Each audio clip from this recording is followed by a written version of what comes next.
Assalamualaikum warahmatullahi wabarakatuh. Shalom, Om Swastiastu, Namo Buddhaya, Salam Kebajikan, Rahayu, Rahayu, Rahayu.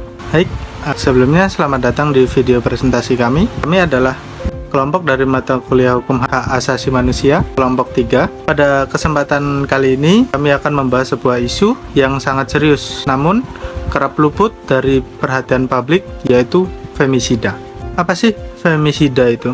Femisida atau dalam bahasa Latinnya disebut femicide, yang secara harfiah berarti pembunuhan terhadap perempuan. Namun dalam konteks hukum dan hak asasi manusia, femisida tidak sekedar merujuk pada kematian perempuan semata.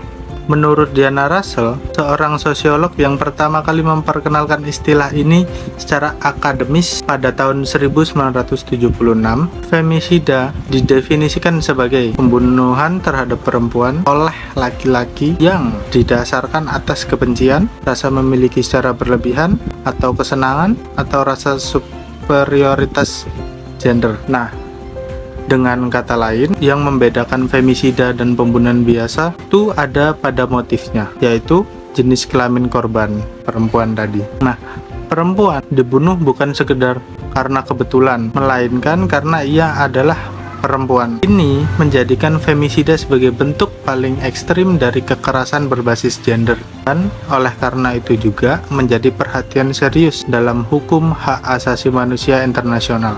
Nah, untuk memahami lebih lanjut, rekan saya akan menjelaskan berbagai bentuk femisida yang terjadi di dunia. Femisida hadir dalam berbagai bentuk yang berbeda-beda, namun semuanya berakar pada diskriminasi dan ketimpangan gender. Saya, Emiram Alamsyah, dengan NIM 13124053, di sini akan menjelaskan jenis-jenis femisida yang ada di dunia. Yang pertama adalah intimate partner femicide, atau femisida oleh pasangan intim. Ini adalah jenis yang paling umum terjadi. Pelakunya adalah suami, mantan suami, pacar, atau mantan pacar korban. Biasanya didahului oleh siklus kekerasan dalam rumah tangga yang berkepanjangan sebelum berujung pada pembunuhan. Yang kedua, ada honor killing, atau pembunuhan atas nama kehormatan.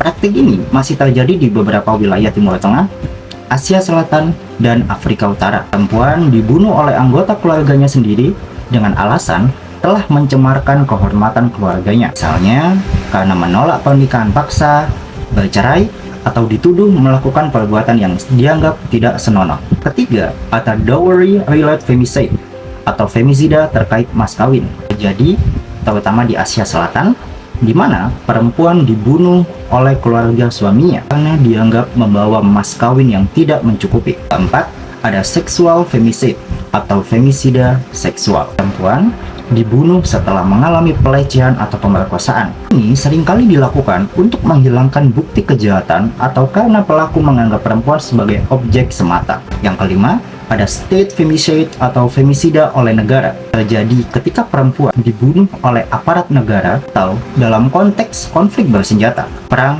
ataupun genosida, di mana perempuan secara sengaja menjadi target. Memahami jenis-jenisnya penting supaya kita bisa mengetahui bagaimana respon hukum yang tepat yang harus dirumuskan. Selanjutnya, rekan saya akan membahas data dan fakta global tentang femisida.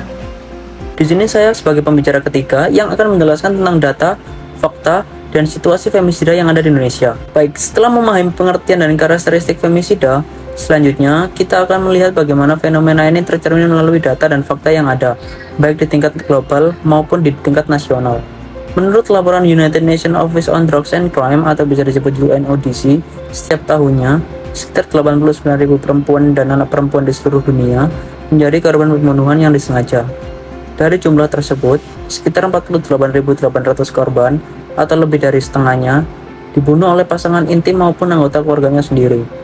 Data ini menunjukkan bahwa bagi banyak perempuan, ancaman terbesar justru yang berasal dari lingkungan yang seharusnya menjadi tempat paling aman bagi mereka. Jika dihitung secara rata-rata, sekitar 5 perempuan kehilangan nyawa setiap jam akibat kekerasan yang dilakukan oleh orang terdekatnya.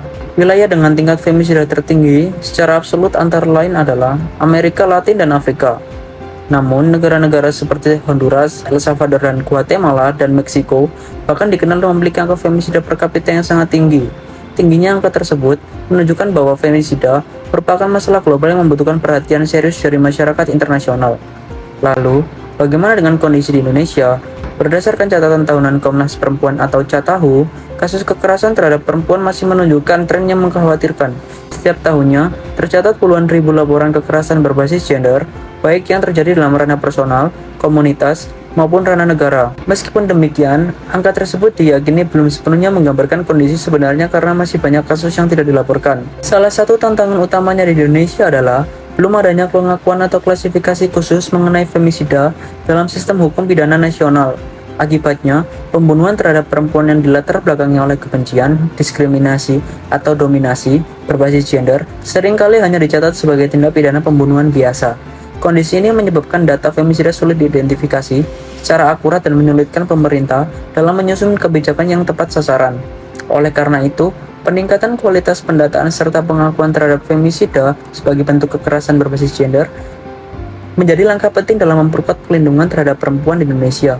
Selanjutnya, rekan saya akan menjelaskan bagaimana hukum internasional merespons kejahatan femisida dan berbagai instrumen yang digunakan untuk melindungi hak perempuan. Berdasarkan analisis yang telah disampaikan oleh rekan saya, kami mengajukan beberapa rekomendasi konkret dalam kerangka hukum HAM. Yang pertama, Indonesia perlu mengkriminalisasi femisida secara eksplisit dalam sistem hukum pidana. Pembunuhan yang bermotif kebencian gender harus mendapatkan klasifikasi dan sanksi yang berbeda dari pembunuhan biasa, sejalan dengan standar internasional yang telah ditetapkan oleh berbagai negara Amerika Latin seperti Meksiko, Argentina, dan Brasil. Yang kedua, perlu sistem pendataan femisida yang komprehensif dan terpilah berdasarkan jenis kelamin, usia, hubungan korban dan pelaku, dan motif kejahatan. Data ini harus terintegrasi antara kepolisian, jaksa, pengadilan, dan Komnas Perempuan. Yang ketiga, penguatan kapasitas aparat penegak hukum melalui pelatihan sensitif gender yang wajib dan berkelanjutan. Setiap personel yang menangani kasus kekerasan terhadap perempuan harus memiliki pemahaman mendalam tentang dinamika kekerasan berbasis gender.